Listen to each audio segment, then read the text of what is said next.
भारत को चंद्रयान-3 के लैंडर विक्रम और रोवर प्रज्ञान के एक्टिवेट होने का इंतजार बेसब्री से है और इसरो इसके लिए लगातार प्रयास भी कर रहा है क्योंकि चंद्रमा के दक्षिणी ध्रुव पर एक बार फिर से सूरज निकल आया है।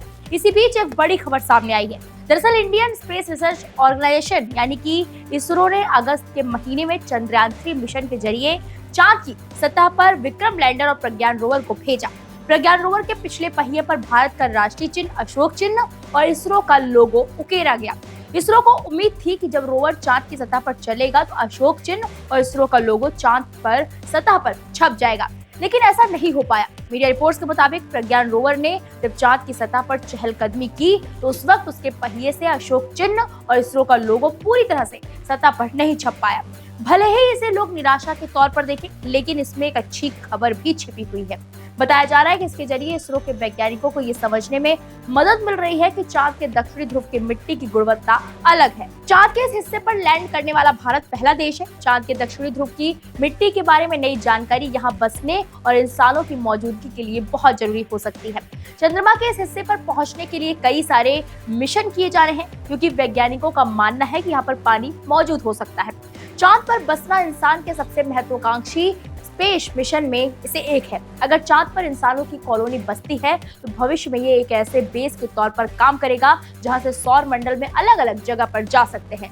रिपोर्ट में फिजिकल रिसर्च लेबोरेटरी के निदेशक अनिल भारद्वाज के हवाले से कहा गया, हम बहुत स्पष्ट रूप से देख सकते हैं कि रोवर मूवमेंट के कारण चंद्रमा की सतह पर लीक बन रही है। लैंडिंग साइट और रोवर मूवमेंट साइट के आसपास की तस्वीरों से पता चलता है कि रोवर के मूवमेंट से बनी लीक लगभग 1 सेंटीमीटर गहरी है। लैंडर के लेग यानी कि विक्रम लैंडर के 4 पैर चंद्र सतह के अंदर धंसे जा रहे हैं जो ढीली मिट्टी का संकेत दे रहे हैं। जैसे जैसे गहराइयों में जाएंगे मिट्टी सघन होती जाएगी। वहीं इसरो चीफ एस सोमनाथ ने कहा, राष्ट्रीय चिन्ह और इसरो लोगों के ठीक ढंग से नहीं छपने ने हमें नई जानकारी दी है। हमें पहले से मालूम था कि चांद की मिट्टी थोड़ी अलग है, लेकिन हमें पता लगाना है कि इसके ऐसा होने की वजह क्या है। चांद की मिट्टी धूल भरी नहीं है बल्कि ये थुलथुली है। इसका मतलब ये है कि मिट्टी को कोई चीज थामे हुए है। हमें ये स्टडी करने की जरूरत है, मिट्टी को थामने वाली चीज क्या है।